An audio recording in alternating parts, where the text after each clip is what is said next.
Bueno, lo decíamos en el comienzo, hoy es el Día Mundial de la Concientización sobre el Autismo. En un rato vamos a estar con Virna y vamos a hablar sobre este día tan importante, pero ahora nos abocamos a hablar de temas políticos. Exactamente, Miguel, lo decíamos, año electoral aquí en Uruguay, cada movimiento político salpica, da lugar al análisis. Tenemos por un lado lo que anunciaba hace algunas semanas el presidente de la República, Luis Lacalle Pou, esta decisión del gobierno de designar nueva embajadora en Venezuela, también el respaldo de la vicepresidenta Beatriz Argimón. Y lo que nos comentaba hace un ratito nada más nuestro compañero Alejandro Rodríguez desde el móvil en el Parlamento, que hoy se ponía en consideración la votación de la venia justamente de Silvana Montes de Oca, que sería en este caso la designada por el gobierno uruguayo en Venezuela. Otro de los temas a tratar también es lo que está sucediendo en Argentina con el posible levantamiento del cepo cambiario de parte del gobierno de Javier Milei, y sobre todas estas cuestiones queremos profundizar con el politólogo Mauro Casa, que ya está aquí con nosotros. ¿Cómo te va, Mauro? Ando muy bien, muchas gracias por la invitación. Bienvenido. Bueno, Súper muchos año electoral, ¿no? Sí. Cuando es año electoral acá, ¿no? En todos lados. Es un año de fiesta para los politólogos, como Más quien o dice. menos, de zafra, digamos. Bueno, en primer lugar, metámonos en el tema Venezuela. ¿Qué señal da el gobierno al designar una nueva embajadora? ¿Es positivo? ¿Crees que puede generarle alguna consecuencia en sus votantes? Yo creo que el tema Venezuela en Uruguay y en América Latina ha sido desde las últimas décadas, en particular la última década, un tema de política interna de los países. Me parece que en general para los gobiernos y para las oposiciones me da la sensación de que no es tanta la preocupación que hay por lo que efectivamente se pueda colaborar o no con una transición hacia una democracia plena en Venezuela, sino que Venezuela es un arma de utilización política a la interna, sobre todo en momentos electorales. Ha pasado en todas partes. En Uruguay, bueno, ha sido figurita repetida durante todos los gobiernos del Frente Amplio, bueno, el constante uso por parte de la oposición, quienes ahora están en el gobierno, de esa carta como para atacar al Frente Amplio y a la izquierda por su complicidad, digamos, con el régimen de Maduro. Y eso lo hemos visto en toda la región, ¿no? Es como que no hay elecciones en Sudamérica, al menos, que no terminen estando signadas por la discusión Venezuela sí, Venezuela no. Y como te decía, me parece que eso tiene muy poco que ver con un genuino interés por la democratización en Venezuela o por cómo se puede mejorar la situación de un régimen que evidentemente en las últimas décadas se ha tornado cada vez más y más autoritario. Pero bueno, yo lo interpreto de esa manera, como una discusión que es de política interna en Uruguay y que tiene muy poco que ver con lo que realmente esté pasando allá y con un genuino aporte a la democratización. Igual hay algunos actores por ejemplo, hay algunos actores de izquierda que en su momento se mostraban muy reacios a la postura que tomaban, pero por ejemplo en las últimas horas apareció José Mujica cuestionando, ¿no? Algunas cosas que estaban sucediendo en Venezuela, como que de alguna manera cambiando de opinión, ¿no? De una opinión. No quedan prácticamente actores relevantes de la política uruguaya que sean, digamos, apoyos firmes al gobierno de Maduro. Eso es como algo completamente marginal de algunos grupos de izquierda o de algunos sectores sindicales o de la sociedad civil. Pero si pensamos perdón, Mauro, te hago una... precandidatos, por ejemplo, el Frente Amplio, no Sí, hay. pero Orsi dijo que justamente ahí se generó un ruido cuando Orsi habla de que hicieron trampita a la hora de esto de prohibir que determinados candidatos, justamente la oposición que podía ganar en Venezuela, se pudiera inscribir y presentarse a las elecciones. Esto de hacer trampita fue como sacarle mucho la importancia al tema.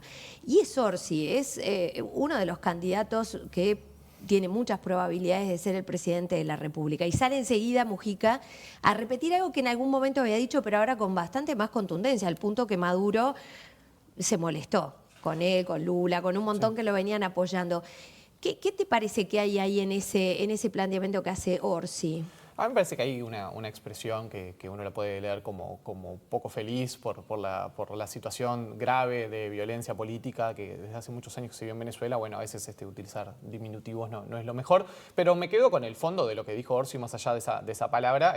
Orsi luego afirma que él entiende que no hay democracia plena si no pueden competir todos los candidatos. Bueno, me parece que si uno compara ese discurso que tiene el principal candidato del Frente Amplio hoy con las posiciones que tenía, por ejemplo, el MPP 10 años atrás, hay un cambio claro y es favorable que así sea, ¿no? Hay una visualización de que la situación en Venezuela se ha agravado, de que cada vez es más lejana la posibilidad de tener elecciones libres, competitivas, y me parece que ahí hay una reflexión que ha hecho el Frente Amplio en su conjunto e incluso los sectores que en su momento eran más cercanos al gobierno de Chávez y después de Maduro, ¿no? También es importante a veces en estas cosas contextualizar, porque desde Uruguay, como te decía, Venezuela se utiliza mucho de manera retórica, como una forma, sobre todo de los partidos que están en la coalición, de atacar al Frente Amplio, pero tenemos que ver el mapa del mundo y entender que las democracias en el mundo son la excepción, digamos, ¿no? Y cada vez más estamos en un momento histórico donde las democracias en el mundo están en retroceso, donde cada vez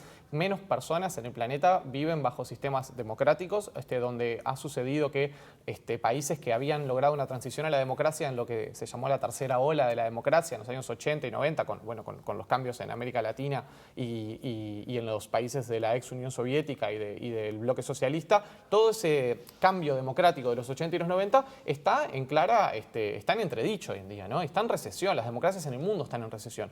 Y entender que en América Latina, si bien el caso de Venezuela es como que el que recibe en general la mayor atención, y está bien que así sea, porque es un país que evidentemente en las últimas décadas el deterioro democrático es muy notorio, hay muy pocas democracias plenas y democracias de calidad, ¿no? En América Latina, bueno, ahora va a haber elecciones presidenciales en México y en el último año ha habido decenas, cientos de asesinatos de líderes políticos, de militantes sociales, de candidatos. Obviamente eso es algo que resiente la democracia. Bueno, en Perú hay un gobierno de facto, hay un gobierno que no tiene ningún tipo de legitimidad, que viene del golpe hacia Pedro Castillo. Bueno, esto no le quita importancia a lo que sucede en Venezuela, pero sí da contexto de decir América Latina es una región donde la violencia política campea, donde la inestabilidad política campea y donde han sucedido en la última década un montón de situaciones reñidas con la democracia y que tenemos que poder poner ese foco de manera un poco más amplia, ¿no? Bien, ¿No te da la sensación, perdón, que la palabra quizás a veces dictadura es mala palabra para algunos sectores, mientras que otros tal vez la utilizan como un juego político? A mí me parece que a veces hay como ahí una cuestión de hacer decir al otro lo que uno quiere que diga.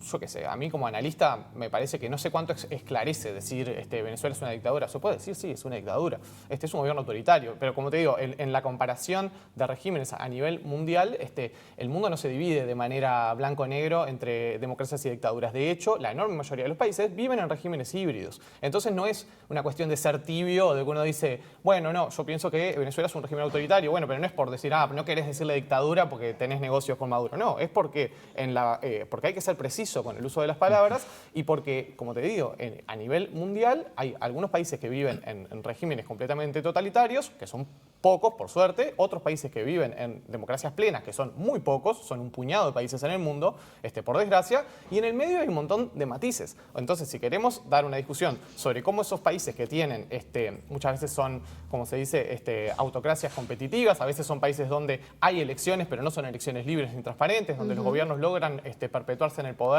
por una serie de mecanismos, o donde hay elecciones y la gente elige, pero luego esos presidentes o esos gobernantes toman medidas para impedir que la oposición pueda competir de manera limpia. Hay un montón de realidades y si uno quiere esclarecer tiene que ser preciso en ese sentido. Me parece que vamos allá de la etiqueta, ¿no? Ahora, perdón.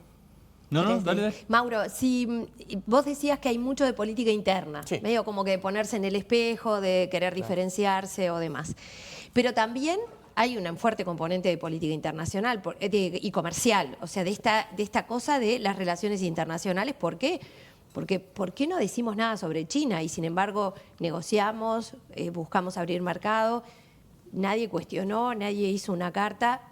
Incluso participan como participan en Naciones Unidas y aunque puede haber cuestionamientos al régimen, sin embargo es un país con el que nadie se quiere meter y como China, un montón como lo que estabas hablando. Un poco lo dijo Mujica, ¿no? ¿De qué hablamos cuando hablamos de autoritarismo, de dictaduras y demás? ¿Qué hay ahí? ¿El interés comercial, el interés económico pesa por encima de las ideologías y de los derechos humanos?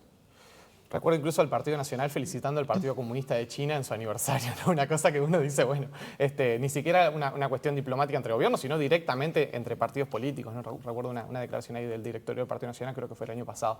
Entonces, sí, yo creo, lo que pasa es que también hay que preguntarse cuál es el rol de Uruguay en el mundo y cuál es Uruguay el país que le compete ser el adalid de la democracia en el mundo y señalar en todos los foros internacionales a todos aquellos que cometen atropellos contra la democracia y los derechos humanos. Nos corresponde corresponde ese sitial a nivel internacional? ¿Tenemos la relevancia geopolítica como para ocupar ese lugar? Bueno, yo pienso que no, que Uruguay es un país que tiene intereses propios y que tiene intereses económicos y comerciales, y me parece que en ese sentido hay que, bueno, la posición histórica de Uruguay ha sido ser un país pragmático, un país que ha intentado mantener buenas relaciones geopolíticas con todo el mundo, y estamos en un momento también de transición a nivel global, donde hay potencias emergentes, donde hay un mundo cada vez más multipolar, donde hay zonas de influencia, y donde me parece que no tendría demasiado sentido que Uruguay fuera a los estrados internacionales a denunciar todo lo que está pasando en todas partes. Yo no veo demasiado sentido. ¿Tiene con sentido eso. que sí lo haga en la región? Yo creo que hay que ser, que hay que ser pragmáticos, que hay que ser cuidadosos con las palabras. En política internacional muchas veces se puede hacer poco, por lo tanto lo que se dice es muy importante, ¿no? Entonces hay que utilizar las palabras de manera muy cauta, muy cuidadosa, y sí creo que está bien que Uruguay, respecto a América Latina o América del Sur, que es nuestro barrio, tengamos algunas posiciones un poco más, no de intervención, pero sí de tener una mirada más contundente. No tendría demasiado sentido que Uruguay lo tuviese respecto, no sé, a Arabia Saudita o a China o a regímenes que son de culturas completamente ajenas a la nuestra y de procesos históricos y civilizatorios completamente ajenos al nuestro. Yo creo que en ese sentido comparto muchas veces lo que dicen integrantes del gobierno de que, bueno, no es lo mismo opinar sobre Venezuela que sobre otros regímenes. Obviamente también juega el peso político internacional y juega lo comercial y los negocios que tenemos. Por eso yo creo que es correcto que Uruguay designe una embajadora en Venezuela. Me parece que es lo que corresponde, porque las relaciones son con los estados, las relaciones son también entre los pueblos, las relaciones son también para con aquellos que, por ejemplo, Uruguay desde hace mucho tiempo viene recibiendo fuerte inmigración desde Venezuela. Entonces está bien que haya representación diplomática en ese país y que se puedan resolver los asuntos consulares, los asuntos de comercio, y que pueda haber diálogo con actores del gobierno y de la oposición venezolana, y para eso necesitas tener una representación. Recordemos que solamente el embajador en un país habla en nombre del Estado de ese país. Si no tenés embajador, puedes tener otros funcionarios, pero no tiene el mismo alcance. Entonces yo veo que eso es lo que corresponde, y no implica dejar de señalar en los lugares donde se den estas discusiones, en los foros latinoamericanos, sudamericanos, señalar las posiciones que tenga Uruguay.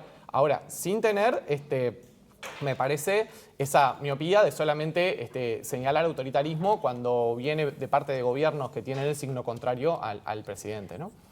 Bien, bueno, Mauro, muchísimas gracias por este minuto cortito. ¿Cómo la está llevando el presidente argentino, Javier Milei? Bueno, la situación económica en Argentina es terrible, ¿no? Los últimos meses han sido de una pérdida de poder adquisitivo brutal, ya obviamente un deterioro que viene de hace varios años, pero que en el último trimestre se ha agravado muchísimo. El hecho de que nosotros de acá veamos que los precios se emparejan con Uruguay, por supuesto para los uruguayos que iban a consumir Argentina en los últimos años, es indicativo de que el aumento de precios en Argentina, la reducción de la brecha cambiaria, es porque allá los precios están por las nubes y la inflación está galopante. Argentina espera que a mitad de año recibir una buena inyección de dólares, porque es cuando se liquidan las cosechas de soja, las cosechas de trigo. Entonces se espera que en ese momento la situación del acceso al dólar se estabilice un poco y con eso se pueda controlar un poco la inflación. Pero por ahora